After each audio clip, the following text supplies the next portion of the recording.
மனிதன் வாழ்வதற்கு என்ன தேவை? உணவு. அந்த உணவை இறைவன் கொடுக்கவில்லையா? இந்தியாவில் கிடைக்கின்ற உணவு வகைகள், பழ வகைகளை பொறுத்தவரை அனைத்துமே மிகவும் எளிதாக கிடைக்கின்றன. மிக மிக எளிதாக நாம் பெற்றுக்கொண்டிருக்கின்றோம். இதற்கெல்லாம் இறைவன் நமக்கு கொடுத்து கொண்டே இருக்கின்றான்.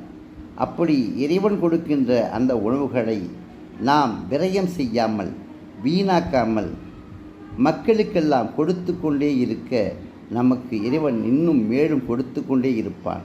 நிச்சயமாக இறைவனுக்கு நாம் கொடுப்பது ஏழைகளுக்கு கொடுப்பது தான். ஏழைகளுக்கு யார் ஒருவர் கொடுக்கின்றாரோ நிச்சயமாக அவர் எந்த வகையிலும் குறைபடவே மாட்டார். அவர் நிறைந்து கொண்டே வாழ்வார், நிறைவுடனே வாழ்வார்.